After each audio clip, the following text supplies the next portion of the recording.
I challenged the establishment Arcade Elite by exposing and exploiting predatory games of chance with which involves some sketchy, dangerous work, alongside other activities regarding which it'd be best if you remained in the dark. Hello, everybody, and welcome back to the channel, or welcome to the channel if you're new here. My name is Death by Pony. Today, we're hopping back into Arcade Spirits, the new challengers. Without further ado, let's hop in. Right. Except, well,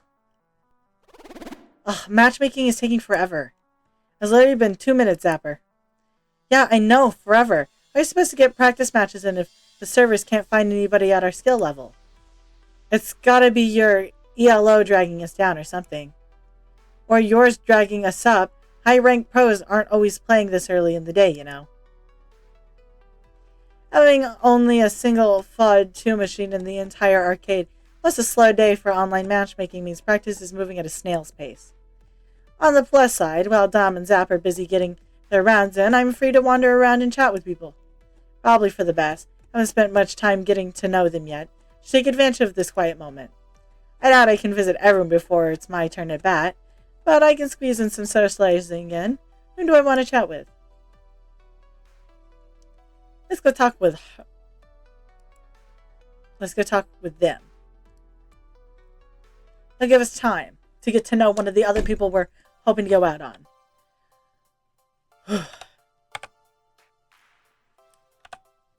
With good, clean fun being a trifecta of greasy food, clean clothes, and hot arcade action, it's not too surprising to see my arcade friends washing underwear and stuff.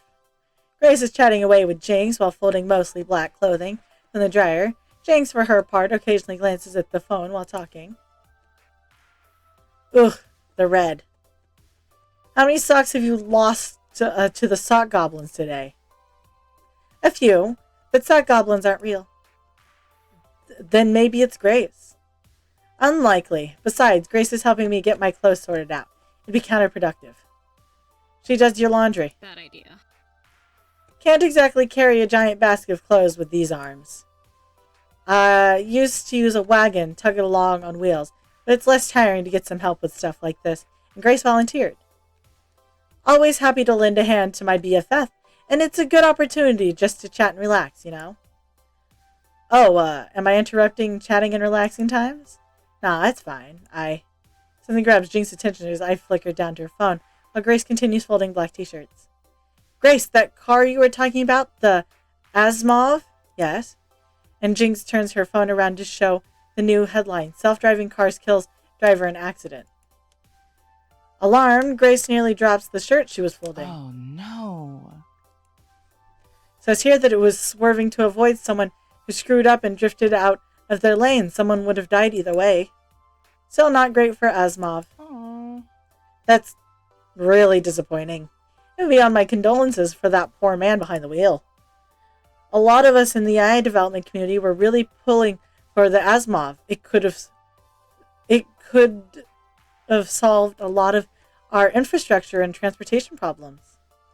Maybe they can fix the bug, and their negative PR won't squish the project entirely. I'm not sure about that. Doubtful. Problem is people. Any crappy human drivers on the road introduce X factors that Asimov can't always solve for. Ugh. Sometimes I think people can't be trusted with cars. We're too reckless and too inattentive for these high-speed metal bricks.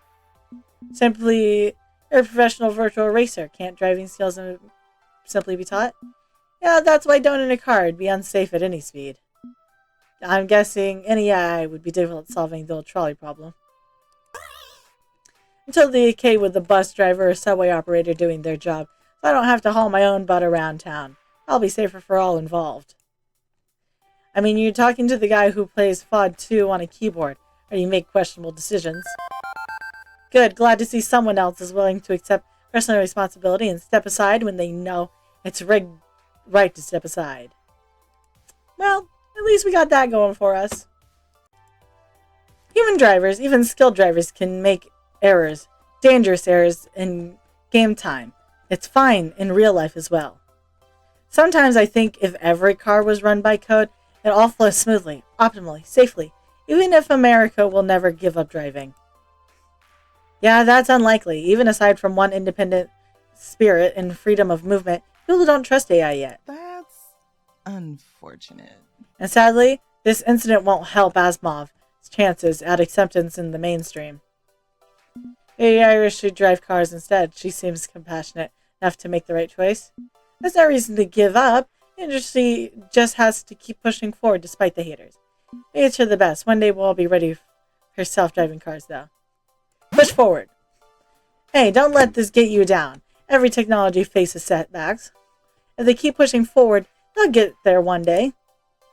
The public is still thinking killer robots from the future, but that'll pass, especially if we don't give up. Exactly, we need to keep trying, learning from our mistakes, and move ahead.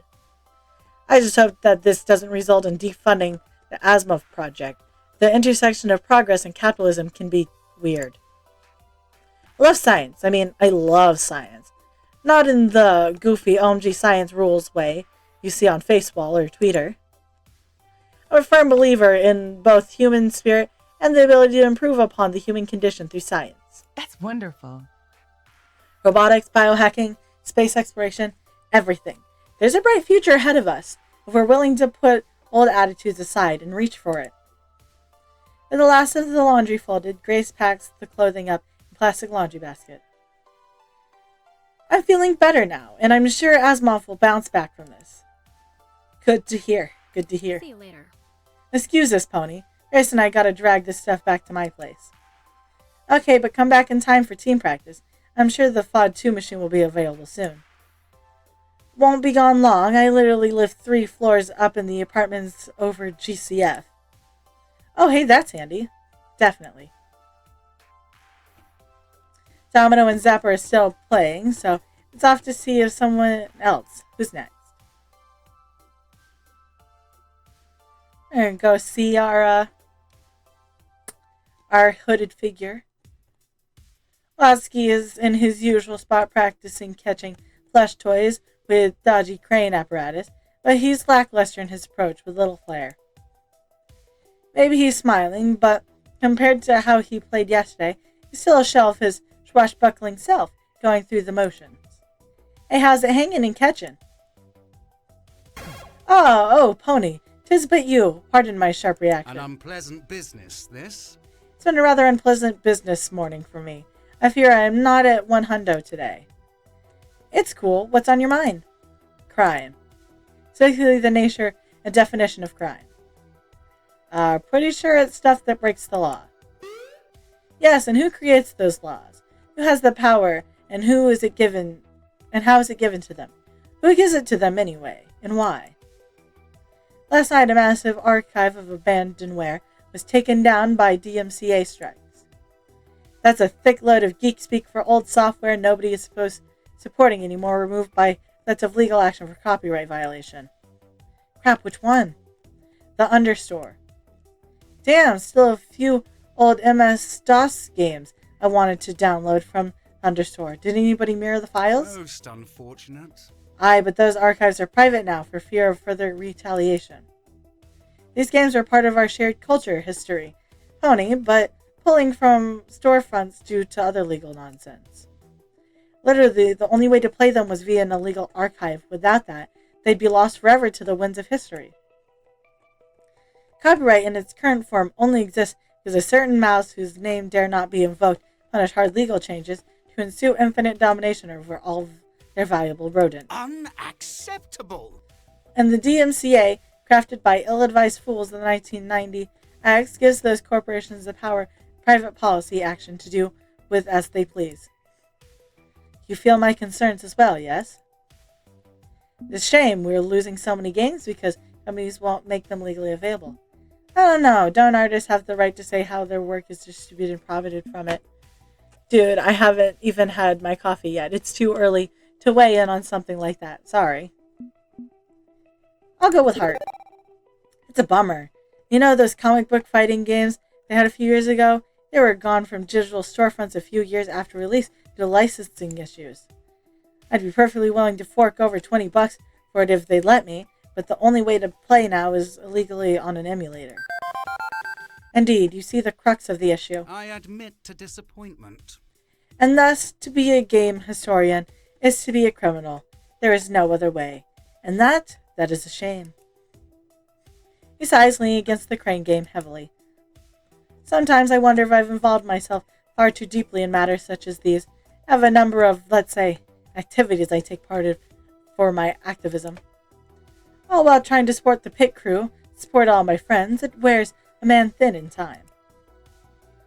This life, this modern society we live in, it becomes more rather overcomplicated, has it not? So many noble causes, so many difficult boundaries to mind, some to be watchful of, others to cross boldly. I know I am but one man. I don't ascribe to the great man theory of history. I take a movement, not a man, to effect change. But I want to do my part, use the privilege I was born with, for societal betterment, step right over the lines others may not be able to risk crossing. Even that can be rather daring at times. I guess you mean more than just sitting around pondering sociology theory when you say it's draining. Oh, absolutely. I am not the sort to sit back like a face wall post and feel I've done something of grand importance. You know, I challenged the establishment arcade elite by exposing and exploiting predatory games of chance which involves some sketchy, dangerous work, alongside other activities regarding which it'd be best if you remained in the dark. But as noted, it's tiring given so much of myself, even if I feel I must, even if I wear down my mental health in the process. Toys robbed from the rich and give to the poor, it's simple enough. Tiring, but I'd say be bold. Step over those lines. It suits you. I get that. It can run you down, but it's also rev you up, right? Energize you. Get you ready to go out there and right some wrongs. I don't see you as the sort to mope. I see you as the sort who will swing into action when the call to adventure is sounded. Indeed, it does energize me.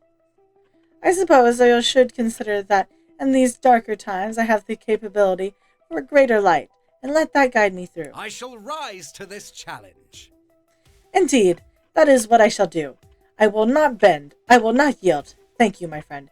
Your encouragement is appreciated. Freshly invigorated, Loxy stretches out his arms, unlinking muscles and rolling his neck a bit. I think I'll resume my practice until my turn on FOD 2.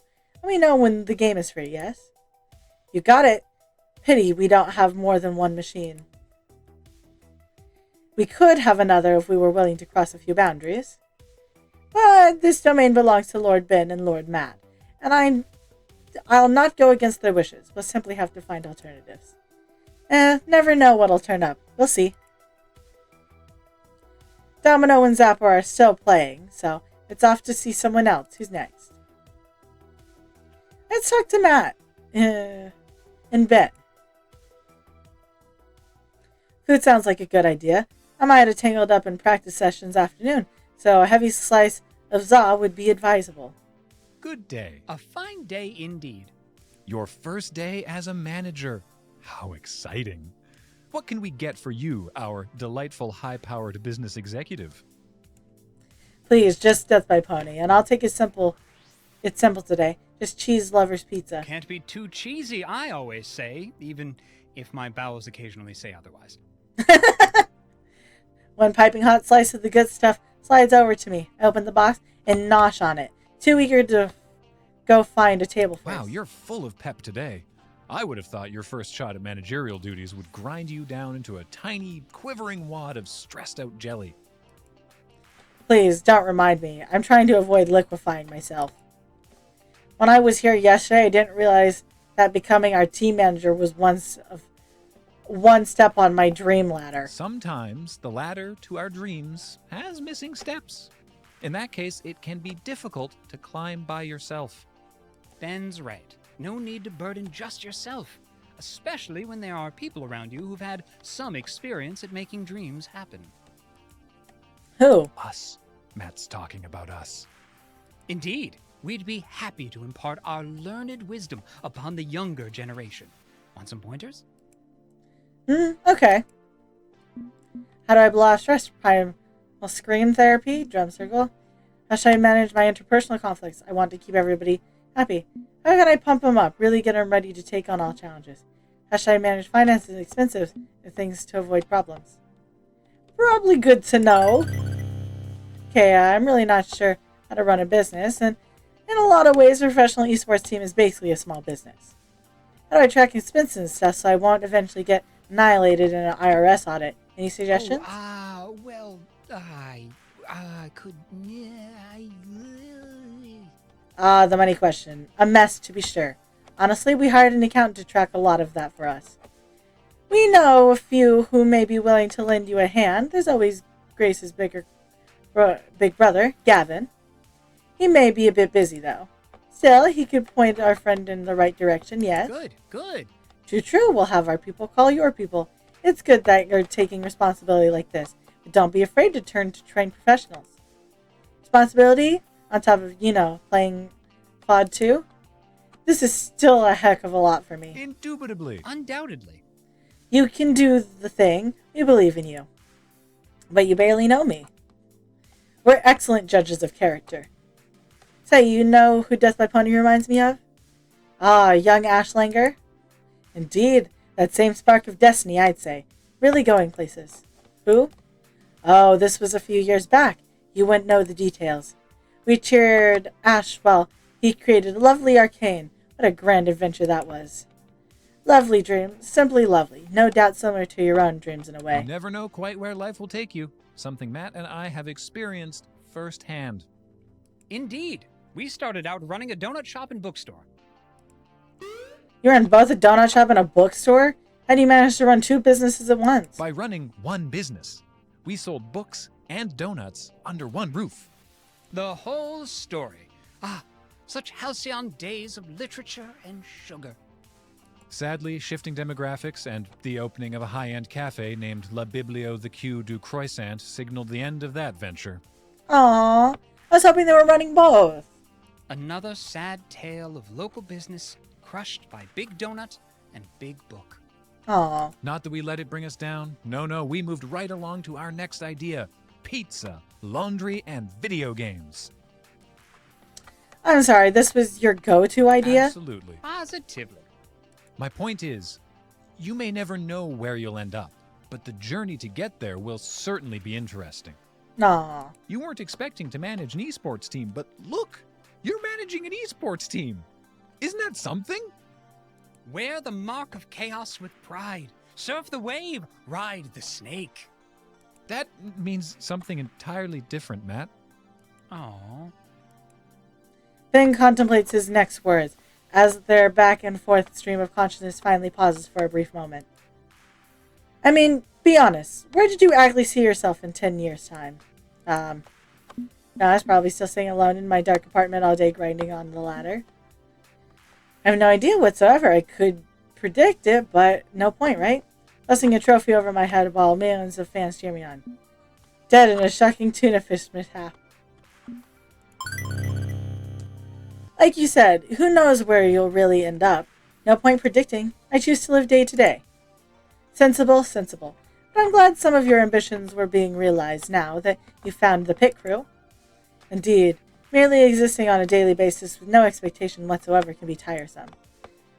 But you just said I should ride the snake or something. Even snakes need bridles. No, they do not. Work with me, Ben. Anyway, if you need any guidance in the future, snake riding, just come to us. We're always here. During work hours, at least. Now then, next order, please. And that's when I noticed a very long line forming behind me, people waiting for Ben and Matt to get on with it. I mumble an apology, then scamper off to devour my pizza.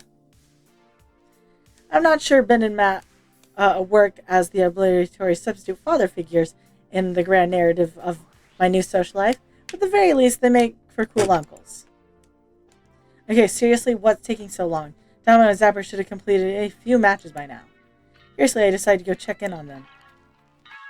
I hope you enjoyed today's video, and if you did, remember to hit like. That way I know you're enjoying the content I'm making. Remember to subscribe. That way YouTube brings you back here to see what happens next, and I won't take up any more of your time. I hope you have a good day. I'll see y'all next time. Bye-bye.